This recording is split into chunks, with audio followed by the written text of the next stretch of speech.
Welcome to the Veterans Archives podcast, where every veteran story is honored and celebrated. Join us as we delve into the rich histories and experiences of those who have served our nation. You can catch our podcast on all major podcast platforms, as well as every Wednesday at 2 p.m. Eastern Standard Time on Reads Across America Radio. At Veterans Archives, we believe your story matters. Visit our website at www.veteransarchives.org to explore more about our mission, discover resources for veterans, and stay updated on upcoming episodes. Connect with us on Facebook, Instagram, and LinkedIn to engage with our community. Subscribe, like, and share to spread awareness about our veteran stories. Whether you're a veteran, a supporter, or simply curious about the profound journeys of those who have served, Veterans Archives invites you to listen in, learn, and be inspired. Join us as we continue to honor and preserve the legacies of our veterans. Thanks for having me here today, and thanks for being here. I know we tried to do this last week. It was a little bit too cold out, and I think I'm going to write my own bio next time because I had somebody write that for me, and it could be like 2 sentences and we would be done. So when you hear it out loud, it's a little strange. So I've got this, what I think is a pretty good presentation all set, but as I was out here talking with folks, somebody said, hey, when did you start and kind of what was, how did you get this idea? And so that's not in here. So I want to talk a little bit about that before I really get into the presentation. So as you said, my name is Bill Krieger, and I am a founding member and the current president of Veterans Archives. And the question came up, like, how did you come up with this idea? And it's a long story, but I'll give you the Reader's Digest condensed version.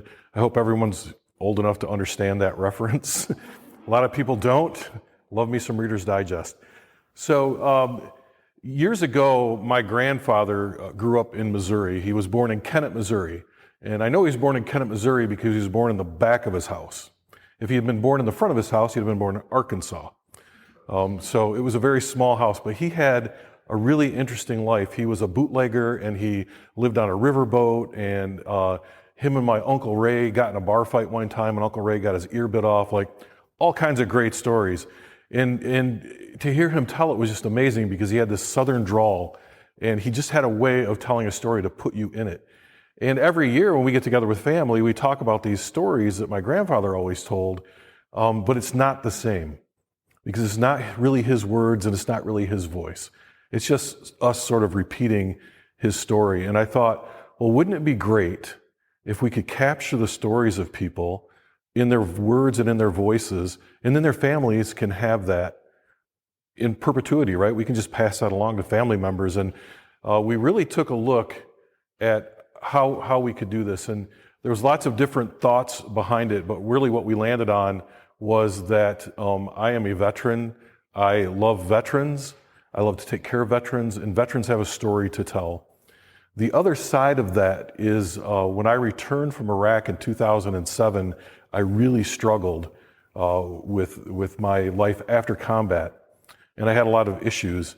And I found that telling my story helped me. It was very cathartic. I could tell my story to people, and I got involved with NPR. I got involved with the USA Today Storytellers Project, and I would get up and I would tell my story to all of these people, and I would feel good about it.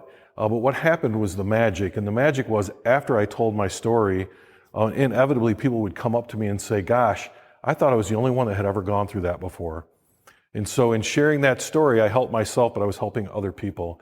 And I thought, wouldn't it be great if we could do that for veterans? Because when veterans share their story, they can unload some of those things they've been carrying around with them for their whole lives. But also, they can help other veterans who hear those stories and realize that for as bad as they feel, they're perfectly normal in what they're feeling. So that's really where we came up with this idea for Veterans Archives and how it kind of formed. We started as a nonprofit in 2022, but as I was explaining, it's been about a 5-year labor of love putting this all together, and then we really took off when we got our certification as a nonprofit organization. To date, we've captured 68 stories of veterans, not just here in Michigan, but veterans all over the country. We have ways to record their stories as well. We try to get as many local veterans as we can, but we will talk to veterans anywhere that they're at.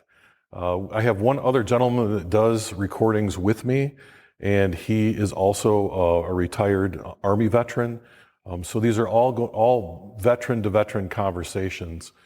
So with that kind of all the background there, I'll kind of get into what we do and what our goals are. So today I'm just going to give you an introduction to Veterans Archives. I'm going to talk about our core values. Anyone who's been in the military, these core values probably look very familiar to you. And then we'll close out with any questions that you might have. So really what our mission is to capture the stories of our nation's heroes, military veterans, and we want to preserve them so that anyone can hear them. So, and I'll kind of show you how that happens, but the stories that we have are accessible to anyone. They're on the web, they're in podcast format, they're on YouTube. Anywhere that you want to go find these stories, you can find them. And that's really the idea, is not to record these stories and just put them somewhere. We want to record these stories so that people can listen to them and understand them, because it really is a way to honor those veterans who have served their country. Every veteran's story matters. And I say that because there are a lot of veterans out there who maybe served for 2 years and maybe they didn't go into combat. They're still veterans. They still have a story to tell. We don't sit and just swap war stories at Veterans Archives. We actually capture the whole veteran. So what did you do before you joined the military? What did you do in the military? And to me, most importantly, what did you do when you left the military? And there are some amazing stories about people who started businesses, who solved problems, who became very successful as a result of some of the things that they had learned in the military. So we try to capture all of that. And then at the end of this, we do some editing, and then we provide that veteran with their story. And I'll show you afterwards, we give them a nice handcrafted box with their story in it on a memory stick. They get one of our challenge coins. Our display boxes are all handcrafted by a veteran right here in Michigan. So we do a lot of veteran-to-veteran business as much as we possibly can. Our challenge coins are created by a veteran as well, who created a company to make those. And so really our core values really relate to the military core values: honor and respect, accessibility, inclusivity, authenticity and integrity, education and inspiration. And we'll talk a little bit more about what all that means. But as we sit down with veterans, we want to make them comfortable. We want them to understand that we respect their story. And a really important point to make when we talk about authenticity and integrity, we never edit a veteran's story for content. If he has to go use the restroom, or the phone rings, or a kid comes in, we'll edit that. But we don't ever edit a veteran's story to shape it into anything other than what it was meant to be, and that's their stories. And then also, we want this to be a resource for others. You know, our stories can help future generations not make the same mistakes that we made.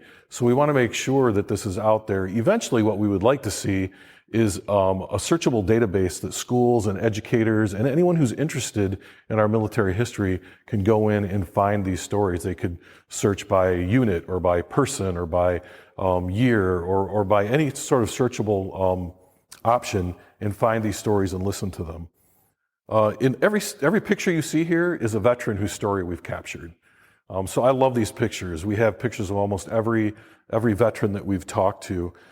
So again, in showing respect to the veteran and their stories, you know, we want them to understand, and we want others to understand, that each veteran's journey is different from any other veteran. Although we have this shared history with other veterans, we all have our own journey and reasons why we did this. When we talk about accessibility and inclusivity, again, we make these stories available to everyone. And again, every veteran story is important to us. Recently, I've talked to a lot of veterans who served in that time between Korea and Vietnam, when we still had a draft, but we weren't sending anyone anywhere. And so those stories are very interesting to me, because there's always something that surprises me about that veteran that I talk to. And then this is an opportunity for them to share their stories with future generations. And we talk about the honest preservation of their narratives. Again, we don't ever change anything as part of their stories. And we want to make sure that people understand that each individual story is their own to share. This is actually a picture of myself with a gentleman by the name of Brandon Mickus, who served with me in Iraq. And I think he was 18 or 19, and he had just gotten out of boot camp when we left. So he went to basic training for the National Guard, came home, and within weeks we were deployed to Iraq. And the funny thing is, like, I knew him and we served together. I was his commanding officer, but that was part of his story that I didn't know until we recorded his story, was that he went right from basic training right into combat operations and did an amazing job. But he shares that along with a lot of history with his family and how he got to where he's at. This gentleman served in the United States Navy. And again, he just had a plethora of knowledge about our history and about things that had happened when he was in the military. And he brought out all this. This is one of my favorite pictures of him. But he brought out all of his memorabilia and shared that with us. And as he was bringing these things out, more and more things came to mind for him. And I think we were there for about 2.5 hours getting his story together. So we talk about community and gratitude. One of the things we're doing is building that veteran community. A lot of times veterans will leave the military and go home, wherever that is, and they will lose contact with a lot of the people that they knew in the military. And this may be a way to reconnect folks with their community. This actually happened to me. I had a gentleman out of Florida reach out and say, "Hey, I want to participate in Veterans Archives." And I said, "Great, we'll do this through Zoom." And so we did it through Zoom. And his name was Mike Jalucius. And, I felt like the name seemed familiar to me. But we started talking, and we talked about him growing up and his family and all of the things that he had done as a kid and his service in the military. He was actually in the Pentagon on 9/11 when the airplane hit the Pentagon. He was the press secretary for the Secretary of Defense. He did all kinds of really cool things. And then he started talking about his service in Iraq and how he was the military police brigade commander in northern Iraq in 2006 and 2007. And I thought, well, gosh, that's when I was there. And I looked behind me on my wall, and I have all these awards with his signature on them.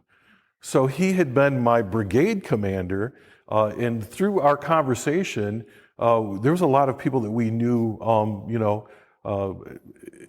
together, like my battalion commander and other folks. And so we had this whole hour-long side conversation about the friendships that we had made, and he knew things about people I knew, and I knew things about people he knew, and we were able to kind of bring that community back together. And it was completely by accident. And if you listen to that recording, I apologize in advance. There's about an hour in there where it's just him and I swapping old stories, but that's kind of the beauty of what we do. And so as a 501c3 nonprofit, I'm preaching to the choir.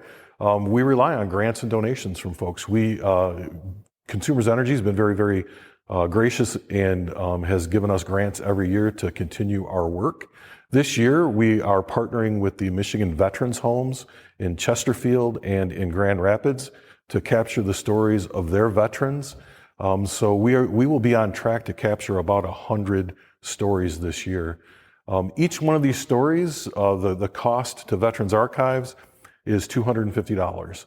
That's the recording, the editing, the processing, the packaging, mailing, all of that stuff is covered in there. And we never, ever, ever charge a veteran a single penny to record their story. That's not even talked about during that process.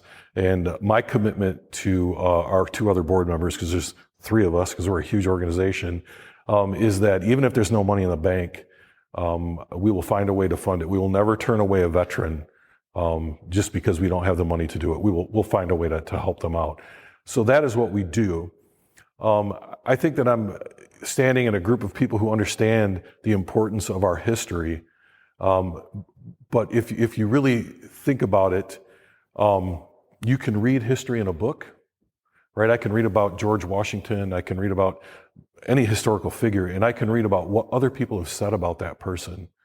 But imagine if you could go to a website and hear and see George Washington talk about the things that he did.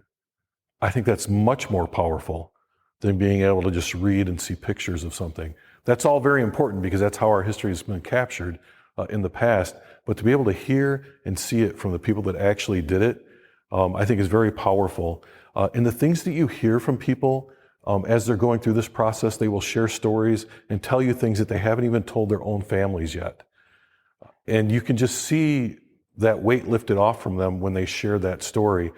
And then when they share that with their families, I've had many families call and email me and say, my dad never told me that, but now we've had this whole conversation about his time in Vietnam, or this whole conversation about what he did during World War II that we never had before. And now they have that. And, our World War II veterans are disappearing at a pretty rapid pace right now, along with Korean War veterans. And our Vietnam veterans aren't getting any younger, and neither are our Iraqi freedom and Middle Eastern veterans as well. And I know that someday someone will say, we've got to get those stories of the Operation Iraqi Freedom veterans because they're disappearing at a rapid rate as well. I think that's another reason why it's so important to capture these historical stories, is because when we lose those folks, we can't ever get that back. The other thing that we're working on, I don't know if you've seen this, but at the veterans cemeteries, you can actually scan a QR code on some of the grave sites, and you can see like a picture or maybe like a document about that person's history. So we're working to get these to be a part of that. So imagine if you go to Uncle Bob's grave site, and you never met Uncle Bob, but you know that he served, and you scan that thing, and now you can see and hear Uncle Bob tell not just his war stories, but you can hear Uncle Bob talk about growing up as a kid. You can hear him talk about why he joined the military and what he did after the military and all of those things. So I think our shared history is so very important for our future. I think it bridges gaps between the different generations, because it's very easy to sit around and talk about the generation before us or the generation after us and how they're screwing everything up. But the truth is, when you talk to people at that basic level, what I find is that we all have some things, some common ground, some shared experiences that can bring us together and understand from each other, rather than dividing us and having us throw sticks at each other because we're from different generations. So that's what we do. That's the importance of capturing these historical moments, not just for families and not just for the veterans, but for the whole community, to bring us together and to understand what these folks did, what they went through, and what they contributed to society once they left. I will leave with, I interviewed a gentleman at Village Manor out in Howell. They have a lot of veterans that live there. But I went to talk to this gentleman, and he's not very tall, he's not very loud, and we started talking. And this guy spent a very short period of time in the military, but when he got out, he created a machine that actually wrapped pins for bowling, right? You know how they have that plastic coating on the outside of a bowling pin? He invented the machine that picks that up, puts it in, and wraps that coating on it. He saw a need for American cars in Europe. He created a company that took American cars and made them right-hand drive for Europe and then shipped them to Europe, because GM didn't want to do it, so he did. And you wouldn't know from just meeting this guy on the street. He's the nicest guy you'll ever meet, but he was a genius. And I think he learned a lot from his military experience. And I learned a lot from him about how you can do 100 things and fail, but it's that one thing where you don't fail that makes you grow and makes you who you are. I think Charles Barkley or some famous basketball player said, you miss 100% of the shots you never take. But this guy was a living example of that. He would find a need and he would fix it. So it's been a very interesting ride. I retired from Consumers Energy 2 years ago, so I've been doing this as full-time as I can. I do substitute teaching on the side just to get me out of the house so my wife doesn't kill me. But I've learned a lot from folks my age, from folks a lot older than me, and from folks a lot younger than me. All right, if there's no other questions, I'll get some handouts and stuff for you. All right, thank you.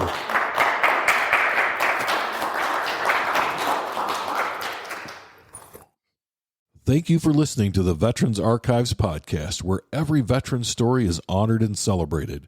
Join us as we explore the rich histories and experiences of those who have served our nation. You can catch our podcasts on all major podcast platforms, as well as every Wednesday at 2 p.m. Eastern Standard Time on Wreaths Across America Radio. At Veterans Archives, we believe your story matters. Visit our website at www.veteransarchives.org to discover more about our mission, access resources for veterans, and stay updated on upcoming episodes. Connect with us on Facebook, Instagram, and LinkedIn to engage with our community. Subscribe, like, and share to spread awareness about our veterans' stories. Whether you're a veteran, a supporter, or simply curious about the profound journeys of those who have served, Veterans Archives invites you to listen in, learn, and be inspired. Join us as we continue to honor and preserve the legacies of our veterans. Remember, your story matters. Visit us online today at www.veteransarchives.org and connect with us on social media and stay informed and engaged. And as always, thank you for your support.